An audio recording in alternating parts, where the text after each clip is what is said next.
Hello my dear student. पिछली class में हम लोगों ने कक्षा 10 पर चर्चा किए थे। ध्यान दीजिएगा, कक्षा 10 जीव विज्ञान के अंतर्गत हम लोग ये चर्चा किए थे प्रकाश संश्लेषण की क्रियाविधि। ध्यान दीजिएगा, प्रकाश संश्लेषण की क्रियाविधि, प्रकाश संश्लेषण की क्रिया विधि पर हम लोगों ने चर्चा किया था। ध्यान दीजिएगा, इसमें बताया गया था कि प्रकाश संश्लेषण की क्रियाविधि को हम मुख्यतः दो भागों में बांटते हैं। पहला पॉइंट होता है प्रकाशिक अभिक्रिया। ध्यान दीजिएगा, पहला पॉइंट होती है प्रकाशिक अभिक्रिया और दूसरा पॉइंट बताया गया था आपको अप्रकाशिक अभिक्रिया। अप्रकाशिक अभिक्रिया, अप्रकाशिक अभिक्रिया। प्रकाशिक अभिक्रिया को हम क्या कहते हैं कि लाइट रिएक्शन कहा जाता है, लाइट रिएक्शन। और अप्रकाशिक अभिक्रिया को हम क्या कहते हैं, डार्क रिएक्शन। क्या कहते हैं इसको, डार्क रिएक्शन। तो प्रकाशिक अभिक्रिया के बारे में चर्चा की गई थी। चलते हम एक बार फिर देखते हैं। प्रकाशिक अभिक्रिया के बारे में चर्चा की गई थी। प्रकाशिक अभिक्रिया के बारे में बताया गया था कि वह अभिक्रिया जो प्रकाश की उपस्थिति में होती है। ध्यान दीजिएगा, वह अभिक्रिया जो प्रकाश की उपस्थिति में होती है उसे हम क्या कहते हैं, प्रकाशिक अभिक्रिया। और ध्यान दीजिएगा कि प्रकाश की उपस्थिति में होने वाली अभिक्रिया को प्रकाशिक अभिक्रिया कहते हैं।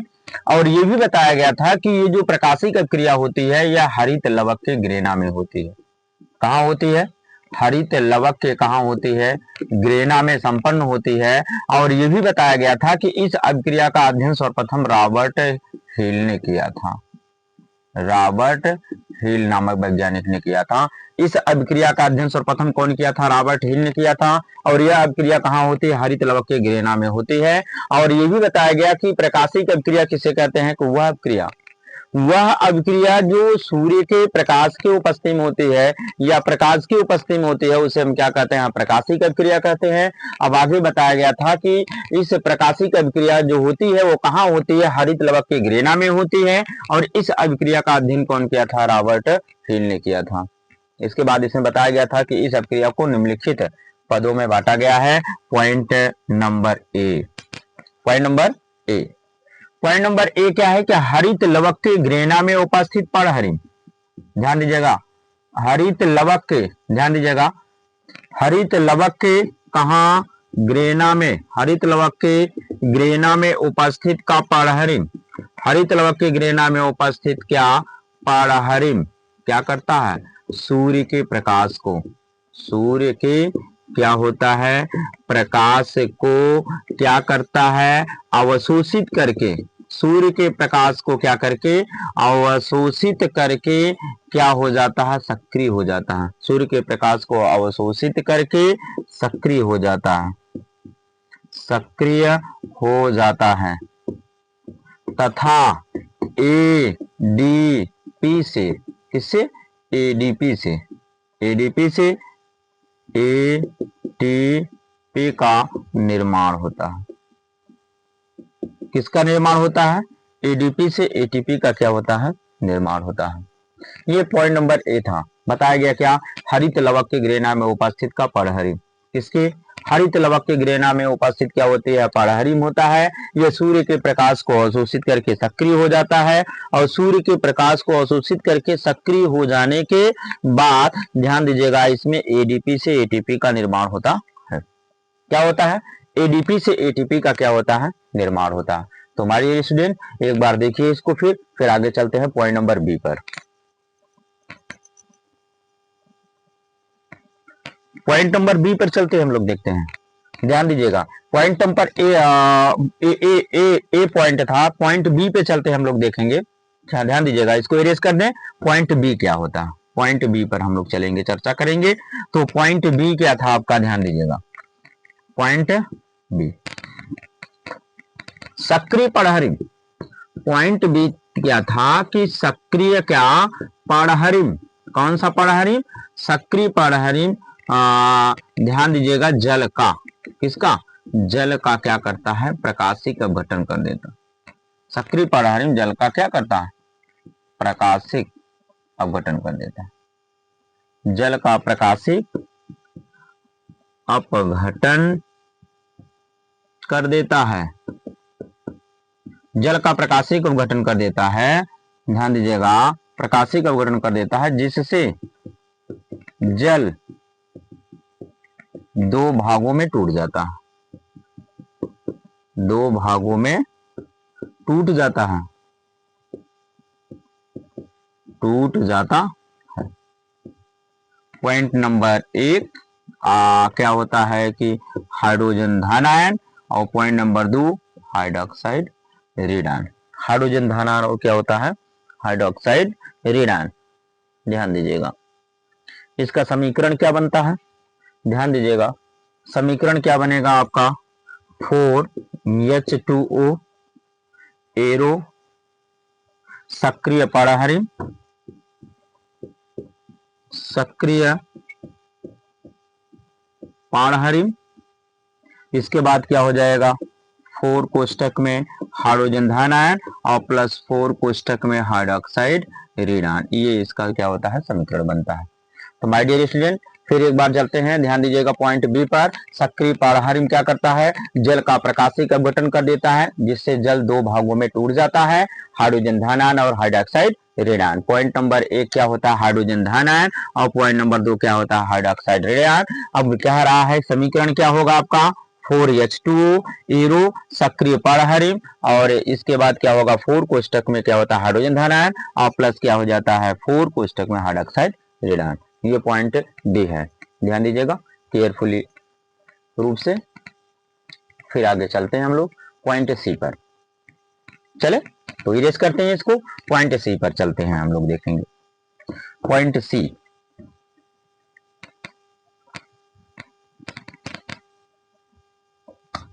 पॉइंट सी जो है, ध्यान दीजिएगा, हाइड्रोक्साइड रेडान। कौन सा रेडान, पॉइंट सी है क्या है, हाइड्रोक्साइड रेडान परस्पर जुड़कर, परस्पर जुड़कर, हाइड्रोक्साइड रेडान परस्पर जुड़कर जल तथा ऑक्सीजन गैस, जल तथा ऑक्सीजन गैस का निर्माण करता है। ऑक्सीजन गैस पत्ती के रंध्रों द्वारा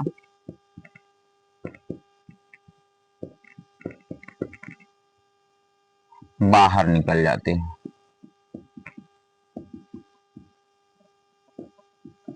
निकल जाती है। समीकरण क्या हो जाएगा, हाइड्रोक्साइड रेडान। समीकरण क्या होगा, ध्यान दीजिएगा,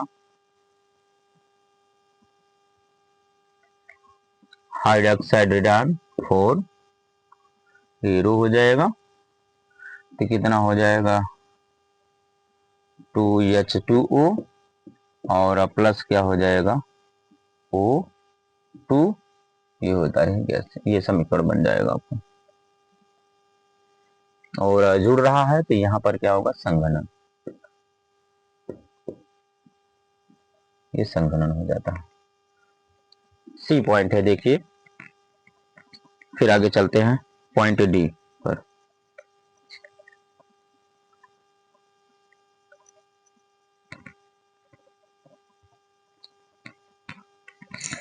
चले पॉइंट नंबर डी पर चलते हैं, बात करेंगे हम लोग, ध्यान दीजिएगा पॉइंट डी इरेज कर दें, ये समझ में आ गया होगा।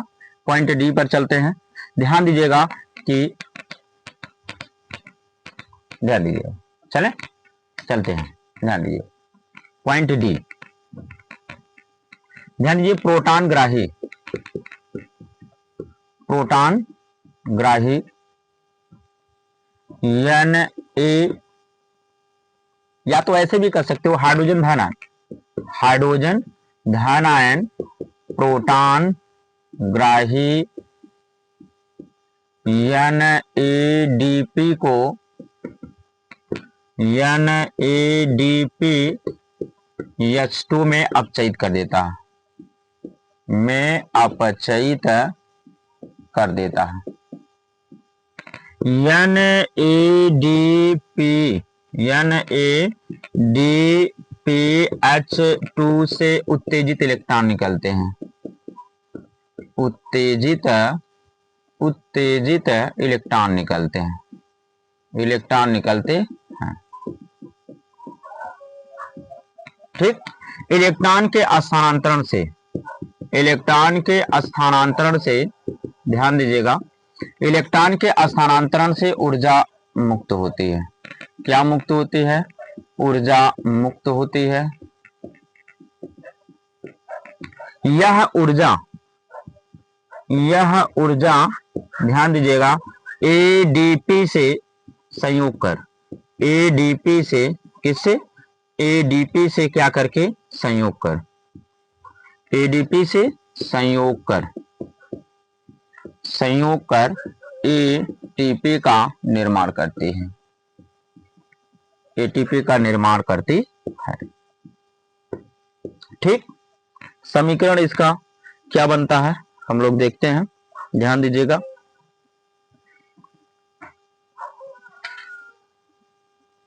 इसका समीकरण जो बनता है आपका, ध्यान दीजिएगा, 4 यहां पर लिख दिया जाता है, 4 कोष्टक में हो जाएगा हाइड्रोजन धन आयन, ध्यान दीजिएगा, एरो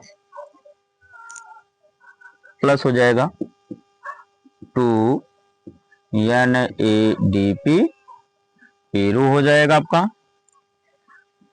2 NADPH2 हो जाएगा। और दूसरा होता है समीकरण इसी में ADP प्लस से क्या हो जाता है?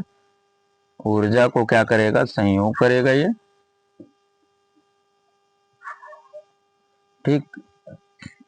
एरो किसका निर्माण करता है? एटीपी का निर्माण कर लेता है।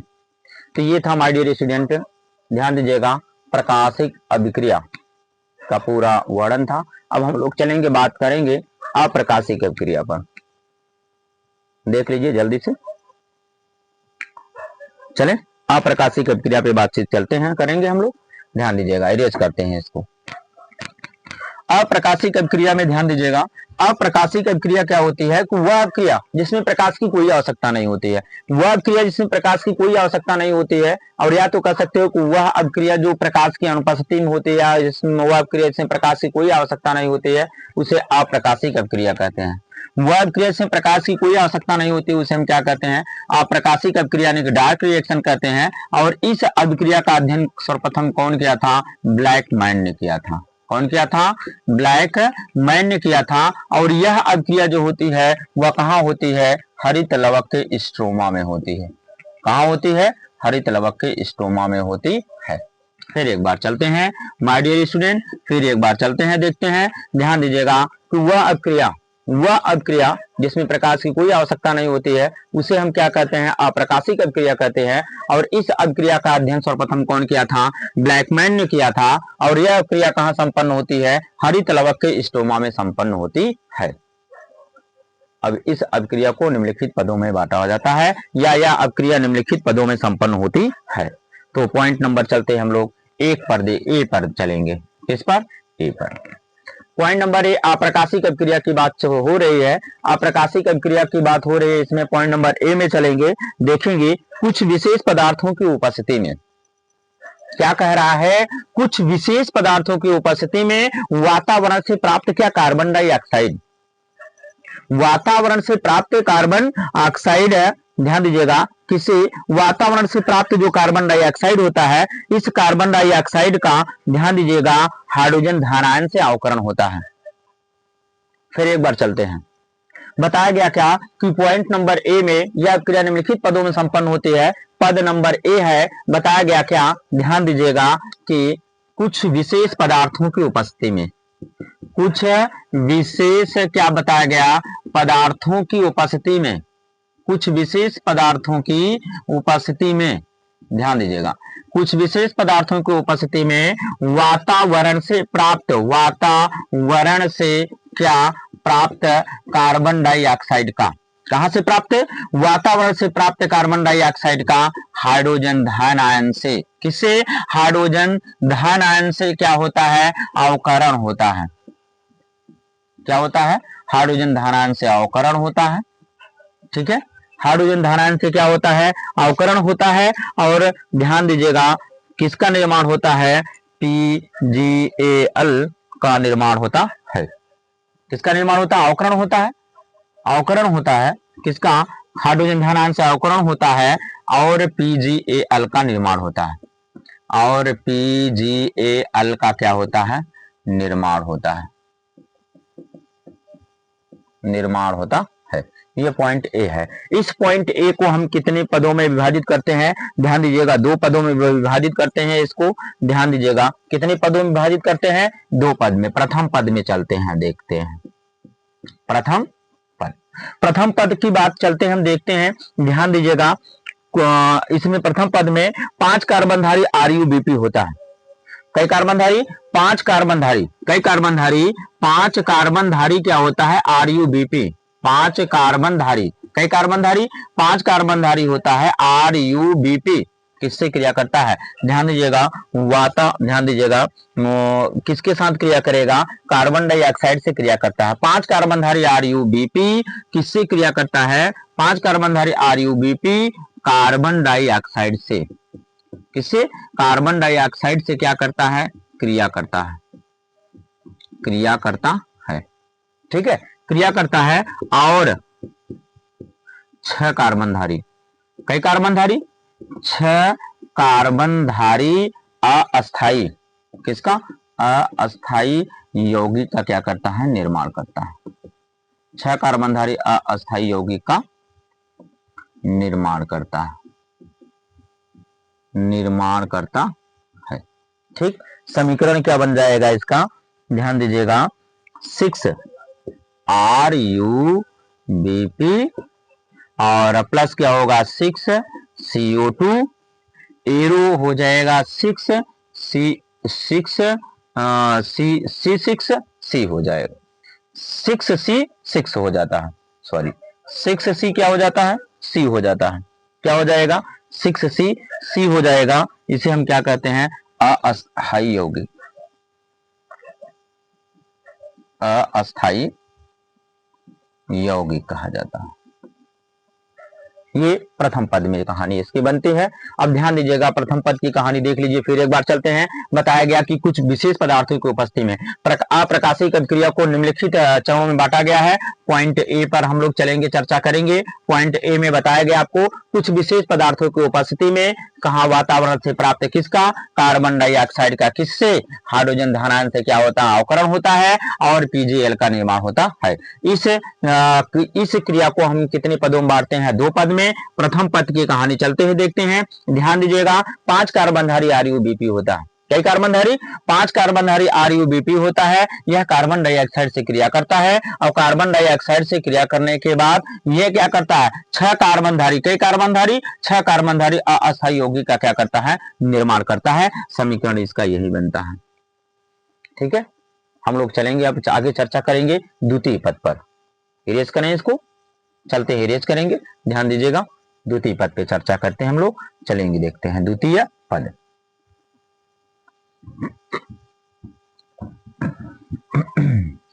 द्वितीय पद, द्वितीय पद, कई कार्बनधारी, 6 कार्बनधारी अस्थाई यौगिक, 6 कार्बनधारी अस्थाई यौगिक, 6 कार्बनधारी अस्थाई क्या, यौगिक, कई कार्बनधारी, 6 कार्बनधारी अस्थाई यौगिक। अब ये 6 कार्बनधारी अस्थाई यौगिक शीघ्र अपचयित हो जाता है। शीघ्र क्या होकर, अपचयित होकर, शीघ्र अपचयित होकर, अपचयित होकर। कई कार्बनधारी, 3 कार्बनधारी अपचयित होकर, कई कार्बनधारी, 3 कार्बनधारी, ध्यान दीजिएगा PgA का अपचयित होकर 3 कार्बनधारी PgA का निर्माण कर लेते हैं, PgA का निर्माण करते हैं, निर्माण करते हैं। ठीक है, कई कार्बनधारी, 3 कार्बनधारी PgA का क्या करते हैं, निर्माण करते हैं, शीघ्र ही अपचयित हो जाते हैं। अपचयित होकर कई कार्बनधारी, 3 कार्बनधारी PgA का निर्माण करते है। समीकरण क्या होगा 6C6, ध्यान दीजिएगा एरो हो जाएगा आपका, अब प्लस हाइड्रोजन धानायन हो जाता है इसमें, ध्यान दीजिएगा, ठीक, हाइड्रोजन धानायन हो जाता है और इसके बाद क्या हो जाता है 12 कोष्टक में 3PgA, ये बन जाता है, ठीक है। ये द्वितीय पद, द्वितीय पद में और ए क्या होगा, अब ये जो पीजीए शीघ्र कई कार्बनधारी, ये जो 3 कार्बनधारी पीजीए होता, पीजीए शीघ्र अपचयित होकर, पीजीए पीजीए और अपचयित होकर, अपचयित होकर 3 कार्बनधारी PgAl का निर्माण करते हैं,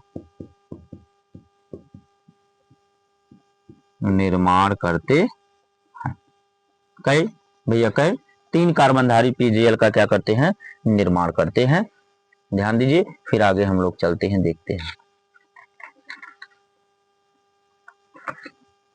समीकरण क्या हो जाएगा आपका 3PgA एरो, ठीक, क्या हो जाएगा अपचयन,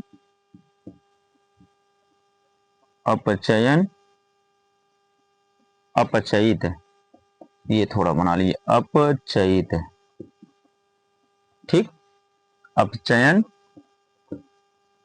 अब इसके बाद क्या हो जाएगा PgAl, 12 PgAl का क्या करते हैं, निर्माण कर लेते हैं, ये समीकरण बनता है, इसका समीकरण ये है, ठीक। फिर एक बार चलते हैं, प्रथम पद में क्या हुआ था कि 5 कार्बनधारी RuBp था, प्रथम पद में क्या हुआ था कि 5 कार्बनधारी RuBp था, अब ये RuBp कार्बन डाइऑक्साइड से क्रिया किया, कार्बन डाइऑक्साइड से क्रिया करने के बाद कई कार्बनधारी 6 कार्बनधारी अस्थायी यौगिक का निर्माण किया।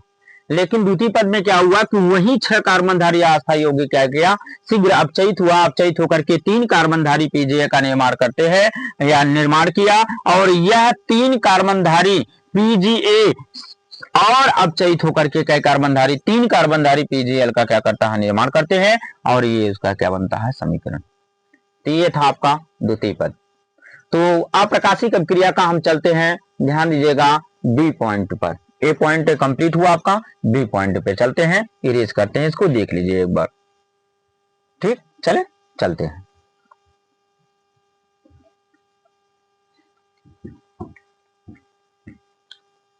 बी पॉइंट पे चलते हैं, अप्रकाशिक अभिक्रिया का बी पॉइंट, ध्यान दीजिएगा कई कार्बनधारी 3 कार्बनधारी PgAl का निर्माण हुआ था। अब PgAl के कितने अणु, 2 अणु, किसके PgAl के कितने अणु, 2 अणु, PgAl के 2 अणु क्या होते हैं, संयुक्त होते हैं।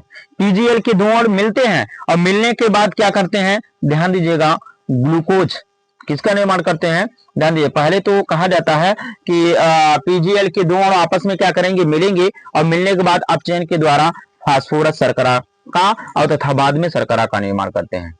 PgAl के 2 अणु, या ये भी कह सकते हो आप PgAl के 2 अणु संयुक्त होकर, PgAl के 2 अणु क्या होकर के संयुक्त होकर ग्लूकोज किसका, ग्लूकोज का निर्माण करते हैं, ग्लूकोज का निर्माण करते हैं, ठीक है। ग्लूकोज से ही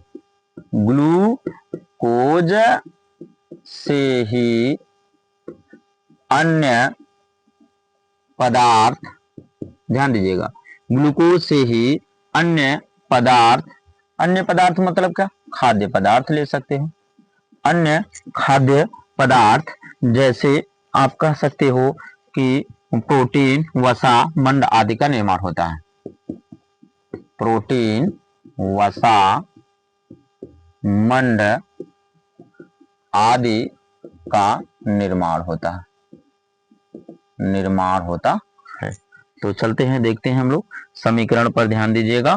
तो क्या हो जाएगा 2C3, 3 कार्बनधारी है, CH5, ध्यान दीजिएगा, और इसके बाद O3 और प्लस क्या हो जाता है 2 कोष्टक में क्या हो जाता है H, इसके बाद एरो, इसके बाद C6H12O6, यही ग्लूकोज होती है। और ये क्या होता है PGL, क्या है PGL के दो अणु मिलते हैं, कई कार्बनधारी, ये 3 कार्बनधारी, तो इस 3 कार्बनधारी PGL के अणु के संयुक्त होकर के कई कार्बनधारी 6 कार्बनधारी ग्लूकोज का क्या करते हैं निर्माण करते हैं।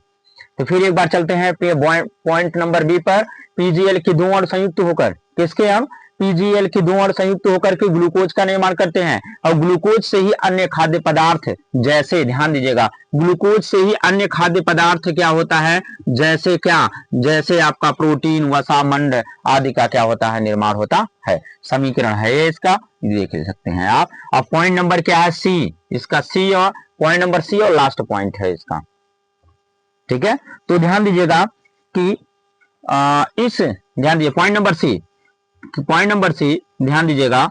अब क्या होता है, ध्यान दीजिएगा, पीजीएल का, पीजीएल और इसके बाद आरयूबीपी, ध्यान दीजिएगा, आरयूबीपी तथा पीजीएल का क्या होता है पुनर्जनन होता है, पुनर्जनन होता है।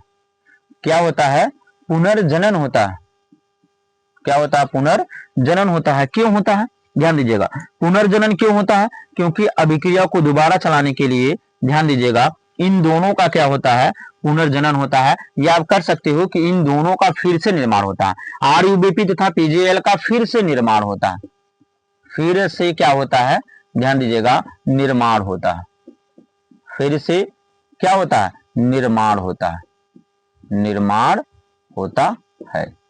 किसके लिए, अभिक्रिया को दोबारा चलाने के लिए, अभिक्रिया को दोबारा, ध्यान दीजिएगा, चलाने के लिए, तो ये था आपका, ध्यान दीजिएगा कि प्रकाश संश्लेषण की क्रियाविधि, प्रकाशिक अभिक्रिया और अप्रकाशिक अभिक्रिया देख सकते हैं आप, ठीक।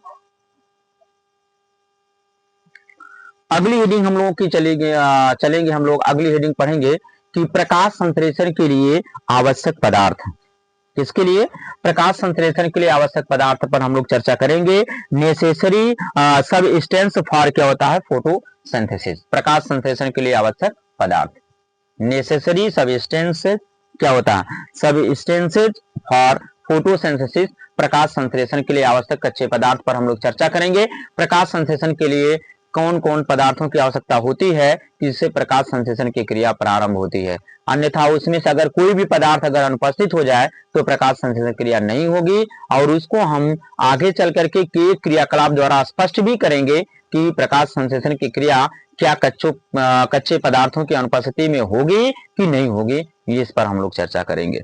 तो चलते हैं, सबसे पहले प्रकाश संश्लेषण के लिए आवश्यक पदार्थ कौन कौन से होते हैं, या प्रकाश संश्लेषण की प्रक्रिया किन परिस्थितियों में संपन्न होती है, उस पर हम लोग चर्चा करेंगे। चले तो इरेज करते हैं, ध्यान दीजिएगा। ये था आपका प्रकाशिक और अप्रकाशिक क्रिया। अब हम लोग चलेंगे प्रकाश संश्लेषण के लिए आवश्यक पदार्थ।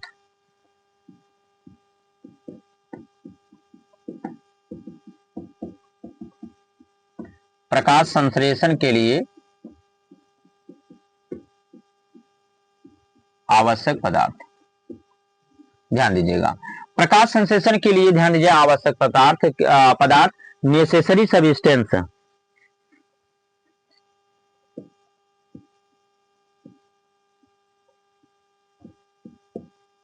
सबस्टेंसेस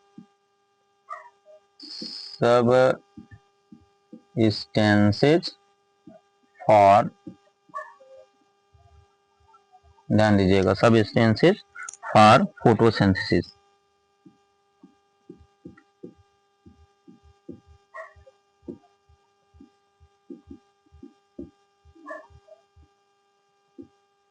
फोटोसिंथेसिस, प्रकाश संश्लेषण के लिए आवश्यक पदार्थ। तो प्रकाश संश्लेषण के लिए आवश्यक पदार्थ मुख्यतः कितने होते हैं, 4 होते हैं। पहला होता है आपका सूर्य का प्रकाश, दूसरा होता है आपका पराबैंगनी, तीसरा होता है आपका जल, और चौथा होता है आपका कार्बन डाइऑक्साइड। ये 4 पदार्थ प्रकाश संश्लेषण के लिए आवश्यक होते हैं। अब इन चारों पदार्थों में से अगर कोई भी एक पदार्थ अनुपस्थित हुआ तो प्रकाश संश्लेषण की क्रिया नहीं होगी। इन चारों में से अगर कोई भी एक अनुपस्थित हुआ तो प्रकाश संश्लेषण की क्रिया नहीं होगी।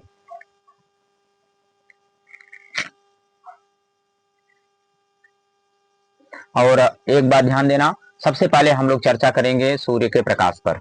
चलते हैं हम लोग चर्चा करेंगे सूर्य का प्रकाश।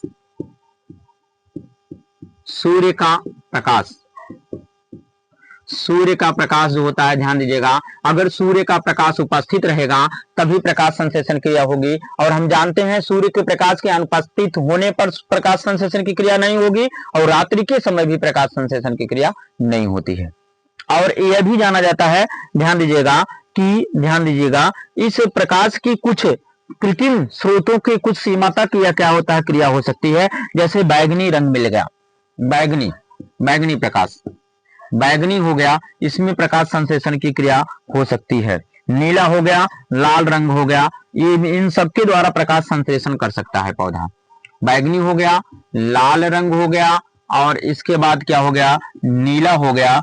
इन सभी प्रकाश में, ये कृत्रिम जो स्रोत होते हैं प्रकाश के, इन सभी प्रकाश में कुछ हद तक पौधा जो होता है प्रकाश संश्लेषण की क्रिया कर सकता है।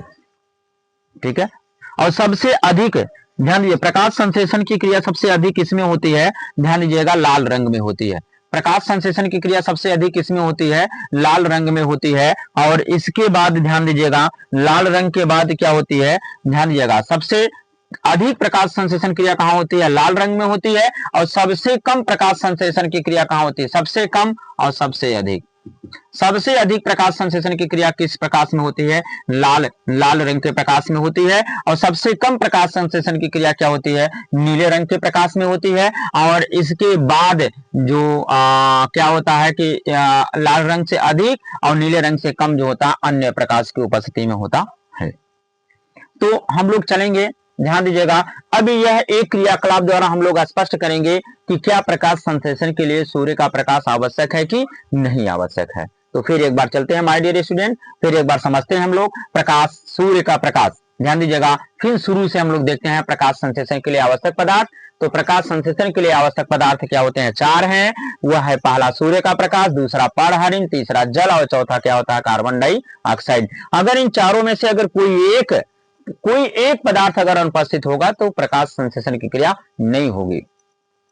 बात समझ में आई। तो हम लोग चलते हैं, सबसे पहले चर्चा करेंगे सूर्य के प्रकाश पर। सूर्य का जो प्रकाश होता है, हम जानते हैं कि सूर्य का प्रकाश अनुपस्थित होने पर प्रकाश संश्लेषण की क्रिया नहीं होगी। और इसके बाद रात्रि के समय भी देखो, उस समय सूर्य का प्रकाश नहीं रहता, तो उस समय भी प्रकाश संश्लेषण क्रिया नहीं होती है। लेकिन कुछ कृत्रिम स्रोत होते हैं, कौन, कृत्रिम स्रोत होते हैं, किसके, सूर्य प्रकाश के जो होता है, कुछ कृत्रिम स्रोत होते हैं। ध्यान दीजिएगा, जैसे बैगनी हो गया, लाल हो गया, नीला हो गया, इन सभी में कुछ हद तक प्रकाश संश्लेषण की क्रिया होती है। लेकिन यह माना जाता है कि सबसे अधिक प्रकाश संश्लेषण की क्रिया कौन से प्रकाश में होती है, लाल रंग के प्रकाश में होती है। और सबसे कम प्रकाश संश्लेषण की क्रिया क्या होती है, नीले रंग के प्रकाश में होती है। तो हम लोग अब चलेंगे, चर्चा करेंगे, ध्यान दीजिएगा कि क्या हम लोग ये देखेंगे क्रियाकलाप के द्वारा कि क्या प्रकाश संश्लेषण के लिए सूर्य का प्रकाश आवश्यक है कि नहीं आवश्यक है। देख लीजिए, फिर आगे चलते हैं हम लोग। हेडिंग क्या होगी हमारी अगली, देख लीजिए। फिर अगली हेडिंग होगी हमारी, प्रकाश संश्लेषण के लिए सूर्य का प्रकाश आवश्यक है, एक क्रियाकलाप द्वारा स्पष्ट कीजिए। चलते हैं, देखते हैं हम लोग, चलेंगे प्रकाश संश्लेषण के लिए। प्रकाश संश्लेषण के लिए सूर्य का प्रकाश आवश्यक है, एक क्रियाकलाप द्वारा स्पष्ट कीजिए। चलिए हम लोग चलते हैं, ये हमारी बनती है एक क्रियाकलाप की हेडिंग। सबसे पहले हम क्या करेंगे, आवश्यक सामग्री क्या होगी हमारी, आवश्यक सामग्री। आवश्यक सामग्री में सबसे पहला पॉइंट होगा, ध्यान दीजिएगा, गमले सहित पौधा लेते हैं, गमले सहित पौधा पहला हो गया। दूसरी आवश्यक सामग्री हमारा होगा काला कागज लेंगे, काला कागज। तीसरा जो आवश्यक सामग्री हमारी होगी क्लिप। चौथी जो आवश्यक सामग्री हमारा होगा वह उबलता हुआ एथिल एल्कोहल, उबलता हुआ एथिल एल्कोहल, एथिल एल्कोहल। और अगली सामग्री जो होती है हमारी पांचवी, वह होती है आयोडीन का विलयन, आयोडीन का विलयन। ये पांचवी सामग्री होती है हमारी।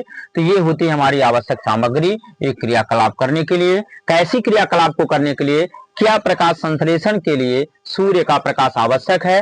ध्यान दीजिएगा, प्रकाश संश्लेषण के लिए सूर्य का प्रकाश आवश्यक है। एक क्रियाकलाप द्वारा स्पष्ट कीजिए। ध्यान दीजिएगा, आवश्यक सामग्री। फिर चलते हैं आगे, जल्दी से क्लियर करिए।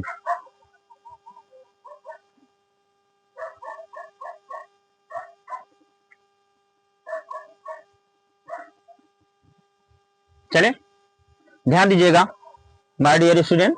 तो चलते हैं, हम सबसे पहले क्रियाकलाप करेंगे। चले, तो आवश्यक सामग्री समझ में आ गई। अब आवश्यक सामग्री हमको, अगर ध्यान दीजिएगा, आवश्यक सामग्री अगर ध्यान में हो गई तो हम एक क्रियाकलाप आसानी से कर लेते हैं। तो चलिए चलते हैं। सबसे पहले ध्यान दीजिएगा, सबसे पहले हम चलेंगे अब विधि पर। किस पर चलेंगे, प्रयोग पर। प्रयोग हेडिंग हो जाएगी, प्रयोग पर चलेंगे हम लोग। सबसे पहले प्रयोग पर चलेंगे। सबसे पहले क्या लिखेंगे, सबसे पहले हम एक गमले सहित क्या लेते हैं, पौधा लेते हैं। सबसे पहले हम क्या करते हैं, एक गमले सहित क्या लेते हैं, पौधा लेते हैं। क्या लेते हैं, एक गमले सहित पौधा लेते हैं। क्या लेंगे, गमले सहित पौधा, गमले सहित पौधा लेते हैं। ध्यान दीजिएगा, सबसे पहले हम गमले सहित क्या लेंगे, पौधा ले लिए। और इस गमले सहित पौधे को क्या करेंगे, 48 घंटे तक अंधेरे कमरे में रखते हैं। 48 घंटे तक क्या करते हैं, 48 घंटे तक क्या करेंगे, कहां रखेंगे, अंधेरे कमरे में रखते हैं। ध्यान दीजिएगा माय डियर स्टूडेंट, अंधेरे कमरे में रखते हैं, अंधेरे कमरे में रखते हैं।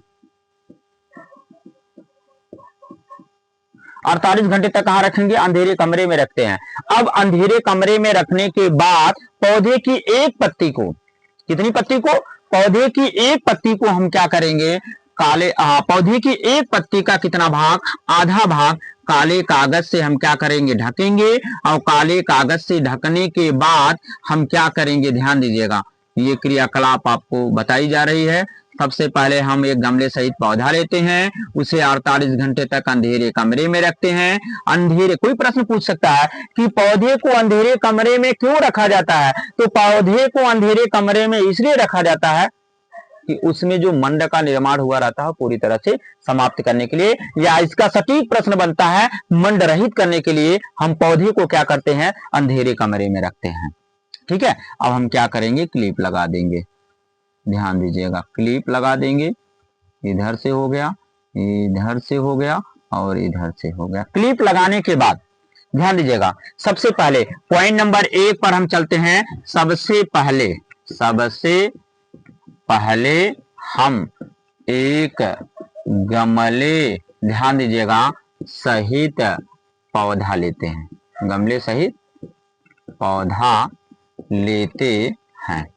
अब इसे कितने घंटे तक, 48 घंटे ले लो या 72 घंटे ले लो, कोई बात नहीं, 48 ले सकते हो, 72 घंटे ले सकते हो।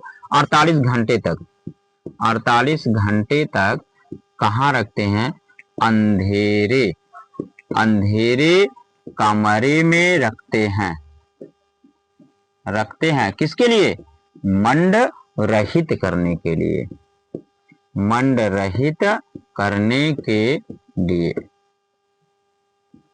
ठीक, अब हम पॉइंट नंबर 2 पर चलते हैं। ध्यान दीजिएगा, अब हम क्या लेंगे, काला कागज लेंगे और काले कागज के से पौधे की एक पत्ती का आधा भाग दोनों तरफ से क्या करेंगे, लपेट देंगे। पौधे की एक पत्ती को देखो, जैसे मान लीजिए ये क्या है, ये आपके पौधे की पत्ती हो गई। सपोज दैट मान लीजिए ये पौधे की आपका हमारा हाथ पत्ती हो गई, और ये जो हम क्या लेते हैं टॉवल, टॉवल मतलब काला कागज। सपोज दैट मान लीजिए ये काला कागज है, ये काला कागज है, अब ये पौधे की पत्ती है, और पौधे की पत्ती का कितना भाग, आधा भाग। इस तरह से हम क्या करेंगे, दोनों तरफ से क्या करेंगे, लपेट दिए। अब लपेटने के बाद एक क्लिप इधर लगा देंगे, एक क्लिप यहां लगा देंगे, और एक क्लिप लगा देंगे। क्लिप लगाने के बाद ध्यान दीजिएगा, अब इस तरह से पौधे की एक पत्ती का आधा भाग हम क्या करेंगे, दोनों तरफ से लपेट लेंगे। लपेटने के बाद अब इसमें क्या करेंगे, क्लिप लगा देंगे। समझ में आ, चलते हैं फिर आगे, ध्यान दीजिएगा। अब हम क्या करेंगे, अब हम क्या करेंगे कि पौधे की एक पत्ती का आधा भाग क्या करेंगे, काले कागज से दोनों तरफ से लपेट कर क्या करेंगे, क्लिप लगा देंगे। अब क्लिप लगाने के बाद अब ध्यान दीजिएगा, पॉइंट नंबर 2 में क्या लिखेंगे, ध्यान दीजिएगा। अब हम काला कागज लेते हैं, अब हम काला कागज लेते हैं,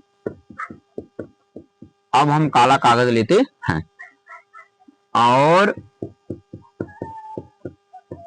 पौधे की एक पत्ती का आधा भाग दोनों तरफ से लपेट कर क्लिप लगा देते हैं, क्लिप लगा देते हैं। पॉइंट नंबर 3 पर चलते हैं हम लोग।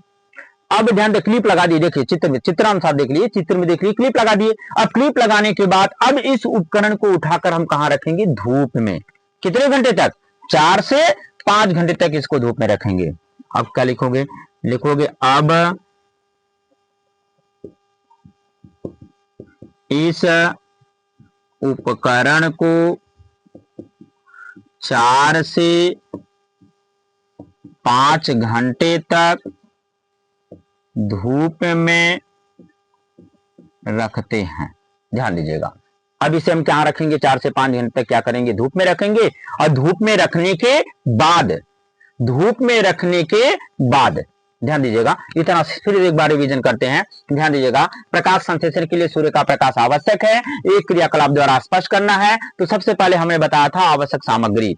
आवश्यक सामग्री क्या होगा, एक गमले सहित पौधा लेंगे, फिर दूसरा पॉइंट बताया गया था काला कागज लेंगे, तीसरा पॉइंट बताया गया था क्लिप ले लेंगे, चौथा पॉइंट बताया गया था आपको उबलता हुआ एथिल एल्कोहल लेंगे, और 5वां पॉइंट बताया गया था आपको आयोडीन का विलयन लेते हैं। ये 5 आवश्यक सामग्री होती है हमारी इसमें। अब हम चलेंगे, प्रयोग करेंगे। प्रयोग बताया गया पॉइंट नंबर 1, सबसे पहले हम एक गमले सहित क्या लेते हैं, पौधा लेते हैं। अब इसे 48 घंटे तक अंधेरे कमरे में रखते हैं। अब क्यों रखते हैं, मंड रहित करने के लिए। ये भी आपका आंसर उसमें बता दिया गया। दूसरा पॉइंट बताया गया कि अब हम काला कागज लेते हैं, और पौधे की एक पत्ती का आधा भाग दोनों तरफ से लपेट कर क्लिप लगा देते हैं। तीसरे पॉइंट बताया गया कि अब इस उपकरण को, अब इस क्या, ये जो चित्र बनाया गया, अब इस उपकरण को क्या रखेंगे, 4 से 5 घंटे तक धूप में रखते हैं। कितने घंटे तक धूप में रखेंगे, 4 से 5 घंटे तक क्या करेंगे, धूप में रखेंगे। आशा है कि ये समझ में आया होगा। अब हम लोग चलते हैं पॉइंट नंबर 4 पर। मिटे इरेज कर दिया जाए इसको, ध्यान दीजिएगा, इरेज करें। पॉइंट नंबर 4 पे चलते हैं, चलते हैं पॉइंट नंबर 4 पर, ध्यान दीजिएगा। पॉइंट नंबर 4, पॉइंट नंबर 4, काले कागज वाली पत्ती को तोड़ लेते हैं। ध्यान दीजिएगा, अब हम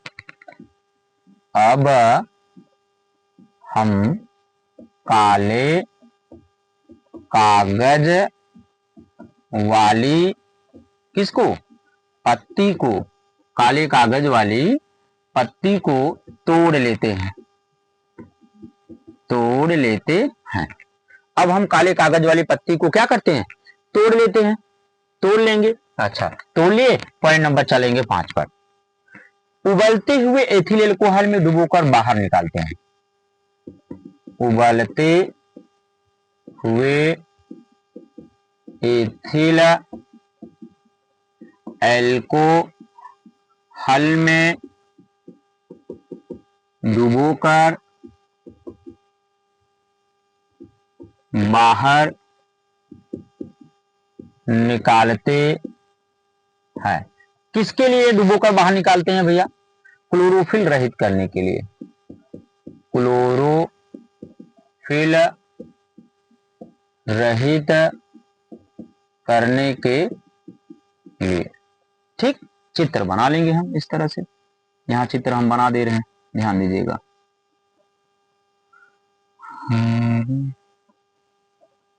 ये चित्र बन गया आपका।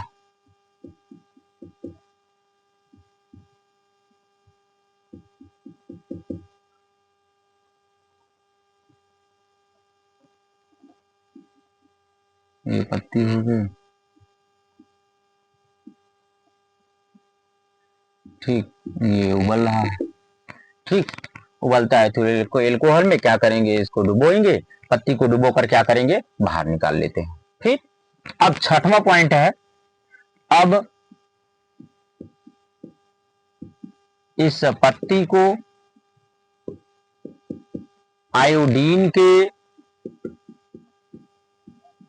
विलयन में डुबोकर बाहर निकालते हैं, बाहर निकालते हैं। तो चलिए चलते हैं, किसके लिए, किसका परीक्षण करने के लिए, आयोडीन के विलयन में क्यों डुबोते हैं, ध्यान दीजिएगा। यहां पर नोट कर दे रहे हैं, मंड का परीक्षण करने के लिए, मंड का परीक्षण करने के लिए। ठीक, तो इसको इरेज कर सकते हैं। चलिए हम इसको इरेज करते हैं। पहला पॉइंट, जगह कम पड़ रही है, ध्यान दीजिएगा। चित्र बनाएंगे, अब चित्र, इसको भी इरेज कर देते हैं, ध्यान दीजिएगा। चित्र हम बनाएंगे, ध्यान दीजिएगा। ये आपका हो जाता है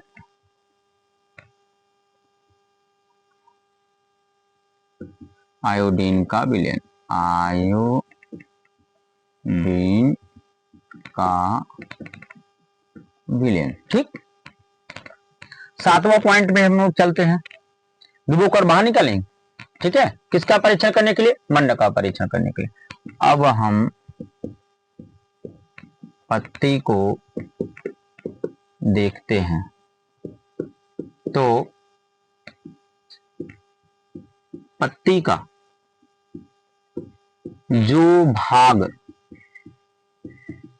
काले कागज से ढका था, उस पर कोई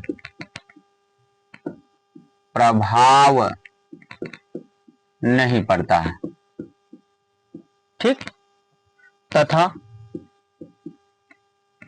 जो भाग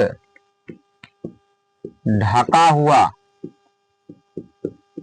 नहीं था, वह नीला हो जाता है। देखिए, कह रहा है कि अब पत्ती को हम क्या करेंगे, देखते हैं। तो पत्ती का जो भाग काले कागज से क्या हुआ था, ढका था, उस पर कोई प्रभाव नहीं पड़ता है, तथा जो भाग ढका हुआ नहीं था, वह क्या हो जाता है, नीला हो जाता है। चलते हैं, चित्र बनाते हैं। यहां पर चित्र बना दिया जा रहा है, ध्यान दीजिएगा। ये नीचे का इरेज कर देते हैं, ये कंप्लीट हो चुका है, ध्यान दीजिएगा। ये है आपकी पत्ती और ये है आपका, ध्यान दीजिएगा, ये क्या, कौन सा भाग है, नीला भाग। जो काले कागज से ढका हुआ था, उस पर कोई प्रभाव नहीं पड़ा, और जो भाग ढका हुआ नहीं था, वह क्या हो जाएगा, नीला। ठीक है, अब लिखेंगे यहां पर, ध्यान दीजिए, इससे स्पष्ट होता है कि प्रकाश संश्लेषण के लिए सूर्य का क्या भैया, प्रकाश आवश्यक है। ठीक, तो ये था एक क्रियाकलाप द्वारा हम लोगों ने सिद्ध किया कि प्रकाश संश्लेषण के लिए सूर्य का प्रकाश आवश्यक है। इसके लिए हमने क्या किया, सबसे पहले हमने एक गमला सहित पौधा लिया, उसे 48 घंटे तक अंधेरे कमरे में रखा, फिर इसके बाद काला कागज लिया, काले कागज से पौधे की एक पत्ती का आधा भाग दोनों तरफ से लपेट कर क्या लगा दिया, क्लिप लगा दिया। अब इस उपकरण को 4 से 5 घंटे तक धूप में रख दिया। धूप में रखने के बाद अब हमने क्या किया कि काले कागज वाली पत्ती को तोड़ लिया। तोड़ने के बाद सबसे पहले उसे उबलते हुए एथिल अल्कोहल में डुबो कर क्या किया, बाहर निकाला, फिर आयोडीन के विलयन में डुबो करके बाहर निकाला। फिर हमने उसको देखा, किसको, पत्ती को देखा कि पत्ती का जो भाग काले कागज से ढका हुआ था उस पर कोई प्रभाव नहीं पड़ता है, और जो भाग ढका हुआ नहीं था वह क्या हो जाता है, नीला हो जाता है।